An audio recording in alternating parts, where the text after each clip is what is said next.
안녕하십니까? 오늘도 새벽 기도회에 오신 여러분들을 진심으로 환영합니다.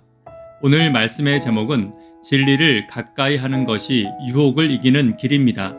진리를 가까이 하는 것이 유혹을 이기는 길입니다. 라는 제목으로 하나님 말씀 증거하도록 하겠습니다. 본문의 말씀 디모데전서 4장 1절부터 있는 말씀을 함께 읽도록 하겠습니다. 그러나 성령이 밝히 말씀하시기를 후일에 어떤 사람들이 믿음에서 떠나 미혹하는 영과 귀신의 가르침을 따르리라 하셨으니 자기 양심이 화인을 맞아서 외식함으로 거짓말하는 자들이라. 혼인을 금하고 어떤 음식물은 먹지 말라고 할 터이나 음식물은 하나님이 지으신 바니 믿는 자들과 진리를 아는 자들이 감사함으로 받을 것이니라. 아멘. 함께 찬미하도록 하겠습니다.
교회는 언제나 미혹하는 영들과 악한 마귀의 공격 대상이었습니다.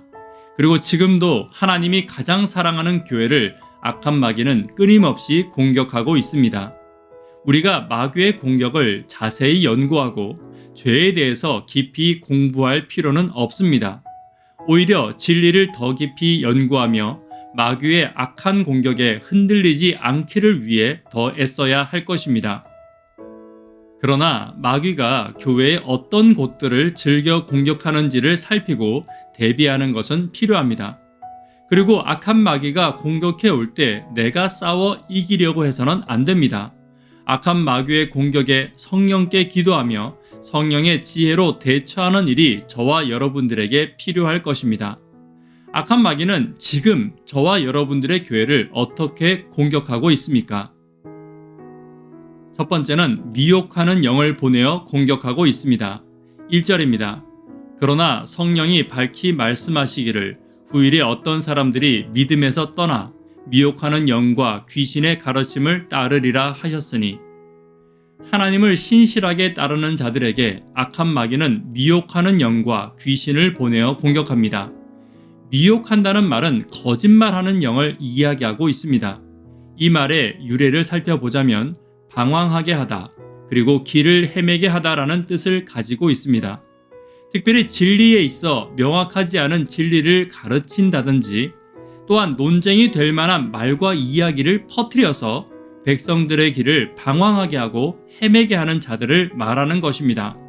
성경과 예언의 신을 가르친다 하더라도 내가 풀고 내가 연구한 것을 가르칠 때는 먼저 연구한 자들의 이야기에 귀를 기울일 필요가 있습니다.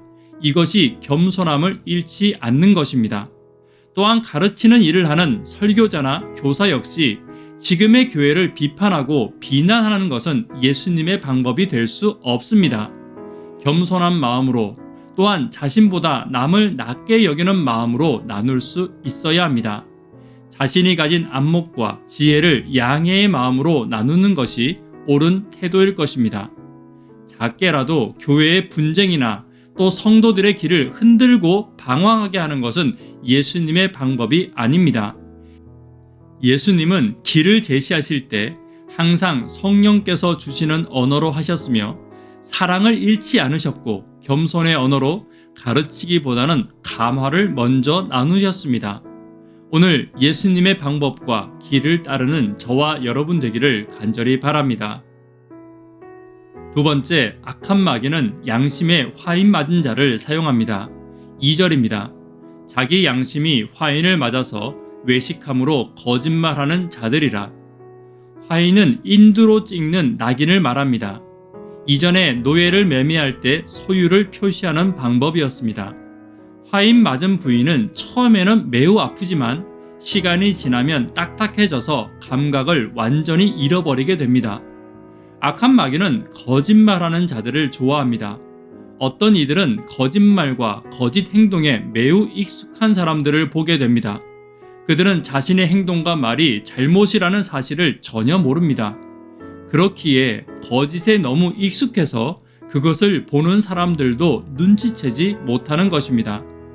그들의 익숙한 거짓말과 행동은 많은 사람들에게 존경과 사랑을 주기보다는 시험을 주게 될 것입니다. 특별히 근거 없는 비방과 거짓된 증언은 많은 사람들에게 시험과 교회의 혼란을 주게 되는 것을 볼 수 있습니다. 그러나 거짓은 결국 드러나게 될 것입니다.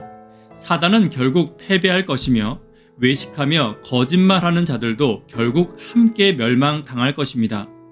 결코 거짓에 익숙해지지 않게 되기를 간절히 바랍니다. 내 속에 거짓이 들어온다면 철저히 막아서고 진실됨을 위해 기도해야 할 것입니다.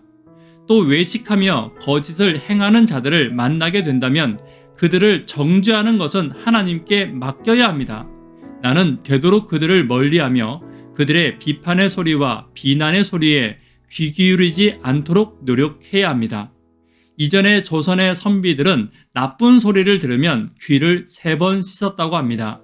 마찬가지로 그리스도인들 역시 3번 기도하는 마음의 자세는 가지고 있어야 합니다. 오늘 거짓을 멀리하고 거짓을 행하는 사람을 멀리하고 진리와 진실된 예수님과 가까이 하는 저와 여러분 되기를 간절히 바랍니다. 세 번째는 진리를 가까이 해야 합니다. 3절입니다.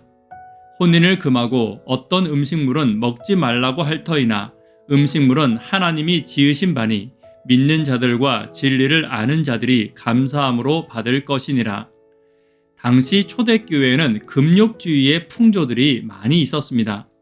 결혼에 대한 금욕과 음식물에 대한 극단적인 금욕주의가 마치 의로움의 기준인 것처럼 여기는 사람들이 많이 있었습니다. 육체의 쾌락과 즐거움을 금했으며 이것을 영지주의자들은 교리로 만들었습니다. 성결, 즉 성화는 금욕을 통해서만 가능하다는 교리를 만들어낸 것입니다. 결국 이것은 교회의 사랑을 잃어버리게 만들었습니다. 성도에게는 생활 속에서 실천하고 연결되는 신앙을 망가뜨렸으며 성도 간의 관계의 중요성을 잊어버리게 만들었습니다.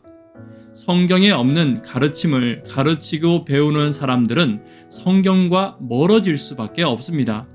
악한 마귀는 성경에 없는 것들을 성경같이 여기도록 만들고 있는 것입니다. 그리고 그것을 의로움의 표준과 성화의 방법처럼 여기도록 교회를 만들고 있습니다. 인간의 노력인 금욕으로 성화되고 금욕으로 구원받는다는 교리는 지금도 언제나 인간에게 매력적인 교리입니다. 그러나 성경은 인간의 노력이 성화와 구원의 도구로 가르친 적이 없습니다. 물론 하나님의 율법을 따르고 성경의 기준들을 지키는 것은 매우 중요합니다. 하지만 이것이 구원을 가져다 주는 것은 아닙니다. 그리고 율법은 경건의 유익은 있으나 경건 그 자체는 아닙니다. 이러한 유혹들이 지금의 교회에서도 분명히 있을 것입니다. 이럴 때일수록 그리스도인들은 말씀 그 자체에 집중할 수 있어야 합니다. 말씀이 무엇을 말하는지, 무엇을 가르치는지 밝히 깨달아 알아야 하는 것입니다. 진리 아닌 것들이 들려올 때 그것이 진리가 아니라는 것을 알 수 있어야 합니다. 오늘 저와 여러분들이 진리를 더 굳건히 세우고 진리를 더 깊이 연구하는 하나님의 백성들이 되기를 간절히 바랍니다. 말씀의 결론 맺도록 하겠습니다. 악한 마귀는 항상 신실한 하나님의 교회와 신실한 백성들을 공격하고 있습니다. 어떻게 공격하고 있습니까? 첫 번째로는 미혹하는 영을 보내어 공격합니다. 양심에 화인 맞은 자를 보내어 공격하고 있습니다. 세 번째는 진리가 아닌 것을 진리처럼 여기도록 만드는 것이 마귀의 공격법입니다. 이 시간 진리를 더 깊이 연구하고 우리의 신앙의 진리의 기준 대신 예수님을 더 깊이 바라봄으로 마귀의 유혹과 싸워 이기시는 저와 여러분 되기를 간절히 바랍니다. 기도 제목 함께 나누도록 하겠습니다. 구도자들을 위하여 하루 10분 하나님과 동역하기를 위하여 기도해 주십시오. 2022년 교회의 비전과 교회의 소원들을 위해서 함께 기도해 주시기를 부탁드립니다. 교회의 청년, 학생, 어린이들을 위해서 기도 부탁드립니다. 악한 마귀가 나를 공격할지라도 진리에 더 집중하며 예수님께 더 집중하는 저와 여러분들이 되기를 위하여 기도 부탁드립니다. 이 시간 개인적으로 기도하시고 새벽 기도회를 마치도록 하겠습니다. 감사합니다.